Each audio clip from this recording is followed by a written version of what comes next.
All those in favour? Aye. Aye. Against? Aye. Carried. I forgot, and Sharon has reminded me, but I'm going to ask Maya or Sonia to do a roll call. I'm assuming that everybody's online. They would have told me if they weren't. Kia ora. Kia ora, thank you, Chair. Councillor Bartley. Oh, sorry. Councillor Casey, present. Councillor Cashman. Thank you. Councillor Collins. Kia ora. Councillor Coombe. Councillor Cooper. Aye. Councillor Darby. Kia ora. Councillor Fletcher. Present. Mayor Goff. Kia ora. Councillor Henderson. Kia ora. Councillor Hills. Sorry, my mute. IMSB member Kaki. Yes, I'm here, but only for another 15 minutes. Kia ora. Okay. Councillor Mulholland. Hi, present. Councillor Newman. Good afternoon, Maya. Councillor Sayers. Yes, present. Thank you. Councillor Simpson. I'm here, thank you. Councillor Stewart. Present. Councillor Walker.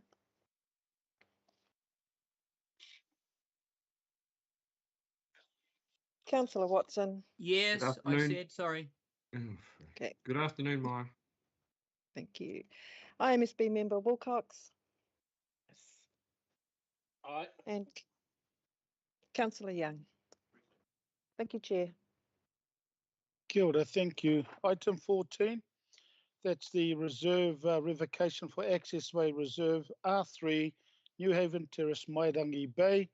It will be moved by Councillor Watson and seconded by Councillor Walker.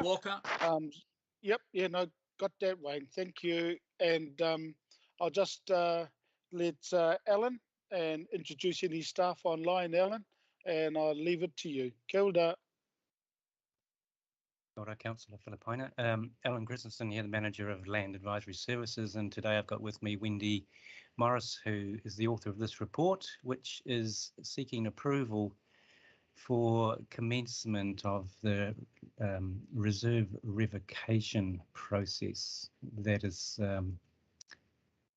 prior to any decision to dispose of this accessway reserve. I'll just take it, the report is read, but just as a summary, this is a fully formed sealed driveway effectively, which, although it is underlying reserve, has been used as a driveway by residents without any authorisation for some 50 years.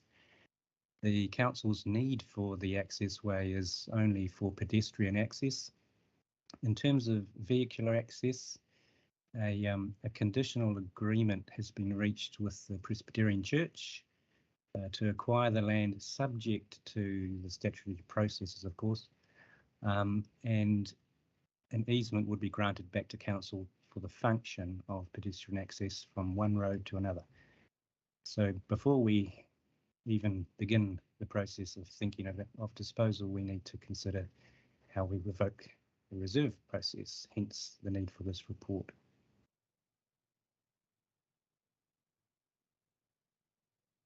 Nothing further, Alan? Not from me, thanks, Alf. Kapai. Councillor Watson. Thanks, Mr. Chair. Just a question, Alan, on the comment on point 18 going to the benefit of the arrangement that the council receives this guaranteed pedestrian access, continuing the original function of the accessway, and pedestrian safety will be improved. When I look at so that's good. When I look at the the overhead visual of the New Haven Terrace Penzance walkway, and it would appear, and I just appreciate your clarification on this, that that at least in part there's not that kind of safe passageway. So as I look at it, you know, there doesn't seem to be, you know, it seems to be obstructions and points at which pedestrians would have to go onto the right of way. Am I correct in that, or am I confusing the lines here? I think you're correct in terms of its current layout, and it's actually part of the underlying reason why we've been attempting to get to this point for many years. Pedestrian access competing with unauthorised vehicular access has been a safety issue for many years. There's a formed footpath from the top to the bottom, including some concrete steps to Hastings Street, but there's no separation between the pedestrian or the vehicular access. So when we receive an easement, we'll put up barrier guards to ensure that the vehicles are separated from the pedestrians. Okay, great. That's was going to be my follow-up question. So as part of this you know, process, then there will be the necessary adjustments to ensure the pedestrian safety. That is one of the drivers for this revocation then. Yep, that's the point. Yep. Yep, good on you. Thank you. Kia ora, thanks, John. Councillor Walker, and then Matua. Hi, Alan. Just got a question. Yes, we are preserving public access by way of an easement.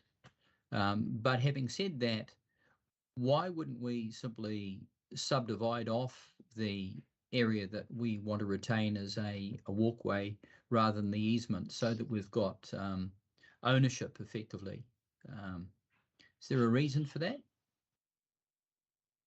Yeah, well, it's one of the things that we did consider earlier on in terms of guaranteeing the access, but the easement has the same effect. It's ours forever unless we choose to let go of it.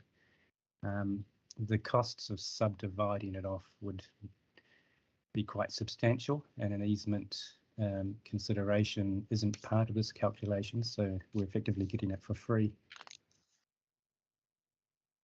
Okay, just a further question that goes to this. Quite obviously, or it appears to me that if you've got an easement, so the underlying ownership is with the associated property, that effectively confers some advantages in terms of development and so on, because the easement, I'm assuming, is included as part of the site area. So, for example, under the unitary plan, we've got a site coverage that applies to a property that changes under the medium density legislation to 50%. So am I correct in my assumption that the easement confers some advantages to the landowner? In some cases it can. Yes, they would, if they amalgamated the current access way to their title, then their maximum area increases, which could provide some benefits in terms of development under the AUP. However, in this case, it's difficult to know how they could develop that piece of land, given that its only use is access to the road. Sure. I guess my question goes to a future scenario that might look like this. Yes, we have an easement. Yes, as it stands, we've got a church that's the adjacent landowner, but we're seeing a lot of churches disappear and effectively being sold off. This would certainly be a very attractive proposition for a developer, and we could have a circumstance where that developer chooses to develop to the max against the, let's say, the betterment that the community might consider. is there any way that we can have an easement that has some proviso in it to the effect that the landowner is not able to use the land subject to the easement as part of their consideration for development?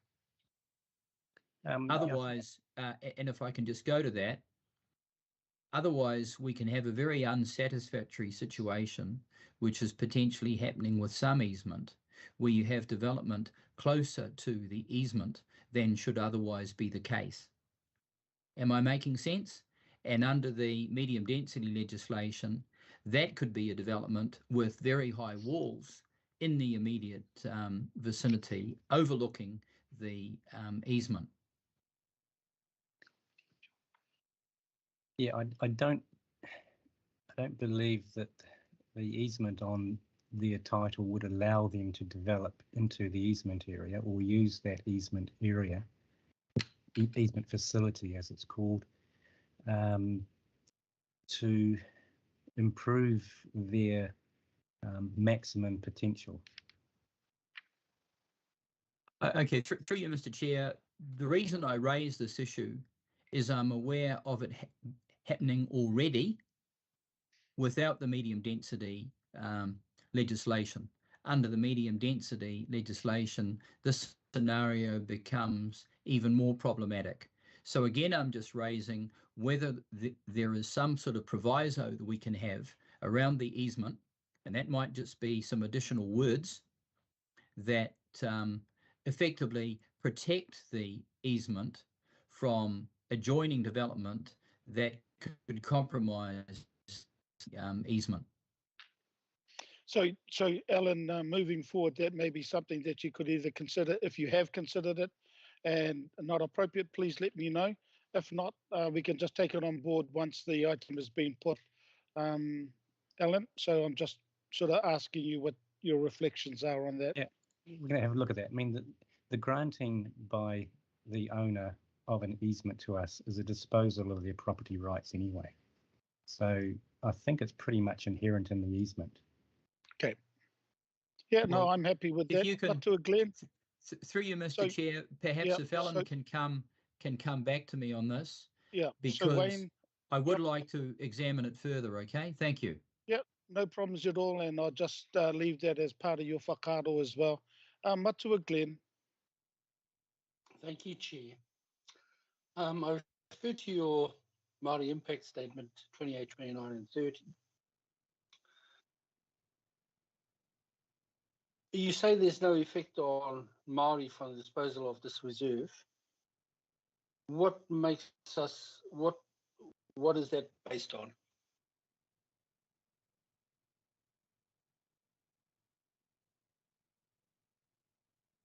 In terms of the disposal of the land, there's no current effect to Māori, either positive or negative. It is also unlikely to have any further effect on any persons except those who use it to walk along the easement area. The benefit is that the easement is provided for anyone to walk from road to road. So it's unlikely that any eventual disposal of land has any effect on Māori per se. Mm-hmm. So the public, you say the public, including Māori, will still enjoy the benefit of pedestrian access. I agree with that. So what is the purpose of mana whenua engagement if there's no effect on Māori?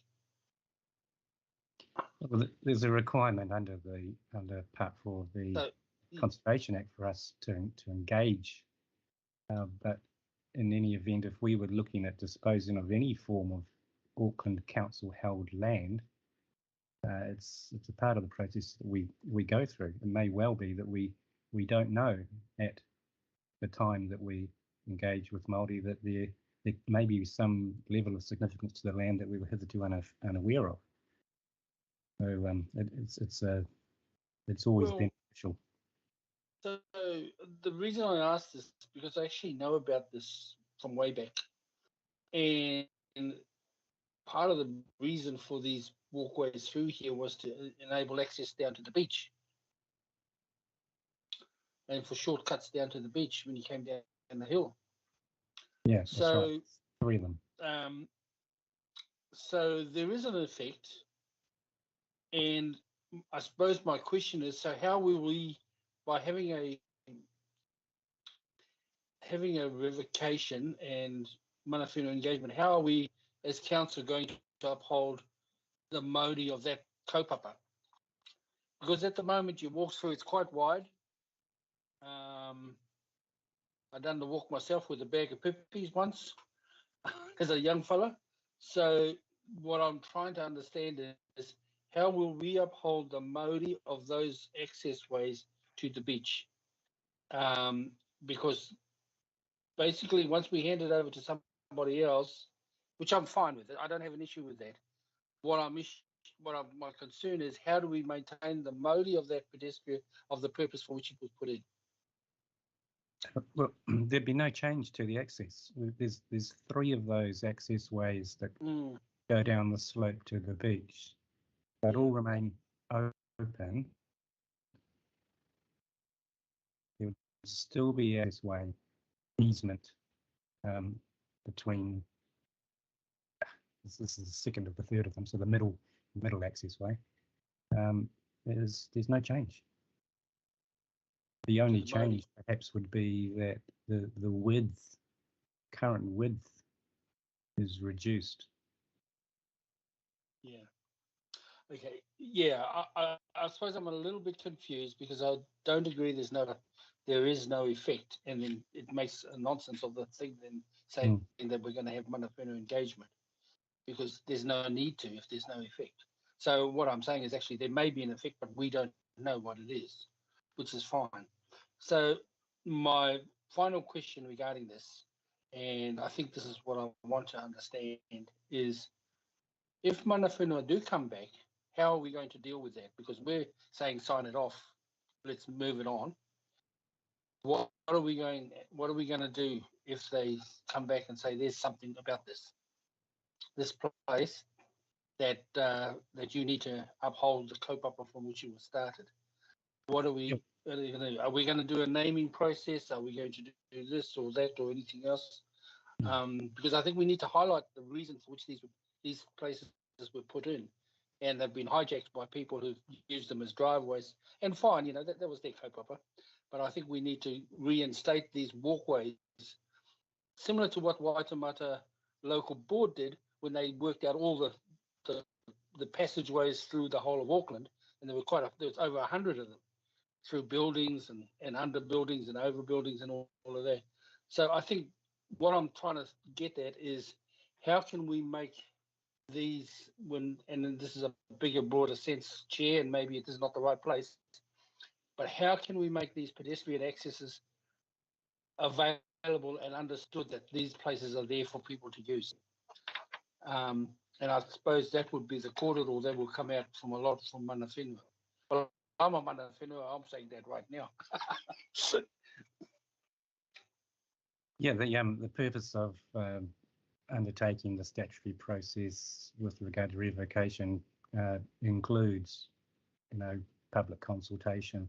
So any person could surprise us with any form of submission and opposition or support. But that's what it's there for. It's the eventual disposal of this land would require 2 further reports to committee, PACE first and then finance and performance after receipt of any engagement consultation information. So it has to be conditional on that. If there's a showstopper, then the agreement with the church won't go ahead. Okay. Thank you very much. Ka pai. I haven't got any other pātai, so any whakaaro apart from Councillor Watson closing the debate, and then I'll put the item. So Councillor Watson, I'll leave that to you.